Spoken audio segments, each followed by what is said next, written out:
Friends, आपका स्वागत है हमारे चैनल फिजिक्स विद प्रज्ञा में। तो आप देख सकते हैं आज का हमने जो टॉपिक लिया है वो आपका बहुत ही ज़्यादा मोस्ट इंपॉर्टेंट होने वाला है। ठीक है, हिंदी का टॉपिक है, तो पद्य साहित्य के इतिहास का आपका टॉपिक है। ठीक है, हमने इससे पहले वाले वीडियो में सारे जो आपके जो आधुनिक काल को बांटा गया है स्टेप बाय स्टेप, छायावादी युग, भारतीय युग वगैरह में, द्विवेदी युग में, तो उसी का टॉपिक है प्रयोगवाद। ठीक है, तो प्रयोगवाद में क्या हुआ है, प्रगतिवादी युग के बाद आया है आपका प्रयोगवादी युग।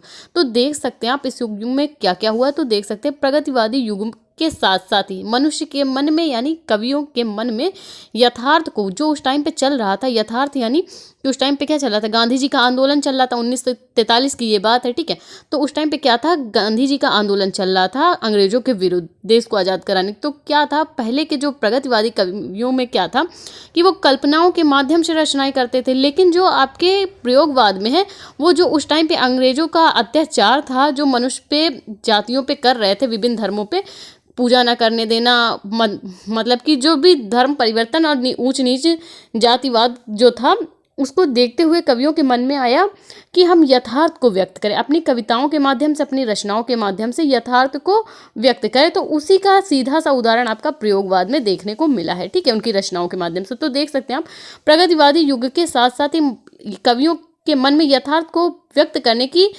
प्रयोगवादी काव्यधारा प्रवाहित हुई। ठीक है, प्रयोगवादी यानी अपनी रचनाओं के माध्यम से लोगों को के मन में उत्साह भरना, जिससे वो अंग्रेजों के युद्ध विरुद्ध खड़े हो सके। ठीक है, इस काव्यधारा के प्रवर्तक सच्चिदानंद हीरानंद वात्स्यायन अज्ञेय जी हैं। कौन है? अज्ञेय जी आपके इसके प्रवर्तक है। ठीक है, जिन्होंने 1943 ईस्वी को, 1947 ने 1943 ईस्वी को, ठीक है, जो आपके सच्चिदानंद हीरानंद वात्स्यायन अज्ञेय जी हैं, उन्होंने क्या किया था, सन 1943 ईस्वी को अज्ञेय जी ने तार सप्तक लिखा था। क्या लिखा था? तार सप्तक। तार सप्तक यानी सप्तक, सप्तक यानी 7 कवियों का जो संकलन था उसको बोला गया था तार सप्तक। 7 कवि उसमें शामिल थे, 7 कवियों की रचनाएं तार सप्तक के अंदर हैं। ठीक है, जिन्होंने आपके जो अज्ञेय जी हैं उन्होंने इसका प्रकाशन किया था 1943 ईस्वी को। ठीक है, तार सप्तक में इसका प्रकाशन किया था, जिसमें 7 कवियों की जो रचनाएं थी, कविताएं थी, वो सम्मिलित हैं। ठीक, तो देख सकते हैं आप तार सप्तक का प्रकाशन उन्होंने 1943 ईस्वी को किया था, जिसमें जो 7 कवि थे वो कौन कौन से, तो देख सकते हैं आप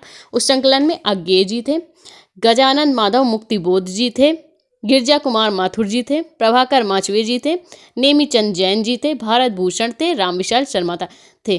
ठीक है, तो ये बहुत ही ज़्यादा मोस्ट इंपॉर्टेंट टॉपिक होने वाला है, क्योंकि एक नंबर में क्या पूछता है कि तार सप्तक में प्रकाशित जो 7 कवि थे उनके नाम लिखिए। ठीक है, कभी कभी ये पूछ लेता है, या तो क्वेश्चन आपका इस तरह से आ जाता है कि तार सप्तक में कितने कवियों ने भागीदारी निभाई है। ठीक है, कि कौन कौन से कवियों की रचनाएं थी, तो 7 कवि रहे हैं तार सप्तक में। ठीक है, और तार सप्तक का प्रकाशन किस वर्ष हुआ, ये क्वेश्चन भी बहुत ज़्यादा पूछा जाता है। तो देख सकते हैं आप तार सप्तक में 7 कवियों की कविताएं संकलित हैं। ठीक, पहले अज्ञेय जी, गजानन माधव मुक्तिबोध, गिरजा कुमार माथुर जी, प्रभाकर माचवे जी, नेमीचंद जैन जी, भारत भूषण जी और रामविशाल शर्मा जी, ये 7 कवि रहे हैं जिन्होंने तार सप्तक के अंदर, तार सप्तक जो आपका संकलन था उसके अंदर अपनी रचनाएं प्रस्तुत की हैं। ठीक है, इन 7 कवियों की रचनाएं उसमें उपस्थित हैं। ठीक है, और जो इस युग के प्रवर्तक हैं आपके सच्चिदानंद हीरानंद वात्स्यायन अज्ञेय जी हैं, प्रयोगवाद के प्रवर्तक। ठीक, तो आगे नोट देख लेते हैं तार सप्तक के उपलक्ष्य में। तो देख सकते हैं आप अज्ञेय जी द्वारा संकलित जो तार सप्तक है उसका जो प्रथम संकलन है, वो उस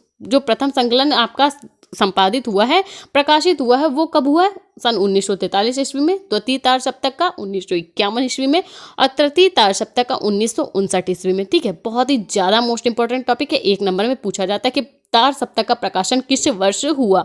कई सारे सन दे देंगे और आपको छांटना होगा। ठीक है, तो प्रथम तार सप्तक का प्रकाशन सन 1943 ईस्वी को, द्वितीय तार सप्तक का प्रकाशन सन 1951 ईस्वी को, और तृतीय तार सप्तक का संकलन जो आया है वो सन 1959 ईस्वी को आया है। ठीक है, तो ये बहुत ही ज़्यादा मोस्ट इंपॉर्टेंट टॉपिक है, प्लीज़ इसको अच्छे से रिपीट कर लीजिएगा, ये बहुत ही ज़्यादा पूछा जाता है। ठीक है, ये वाला तो आता ही आता है सन 1943 ईस्वी में। ठीक है, आपको दे देगा 4 विकल्प, उसमें से एक छांटना रहेगा। ठीक, तो ये वाला नोट आप अच्छे से पढ़ लीजिएगा। ये कुछ था आपका प्रयोगवाद के बारे में कि तार सप्तक जो है उसमें 7 कवियों ने हिस्सेदारी निभाई है, और जो अज्ञेय जी द्वारा संकलन तार सप्तक 1943 ईस्वी को संपादित हुआ। तो भाई अगर आपको प्रयोगवाद अच्छे से समझ में आया, वीडियो ज़रा सा भी अच्छा लगता है तो प्लीज़ वीडियो को लाइक और मेरे चैनल को सब्सक्राइब करें।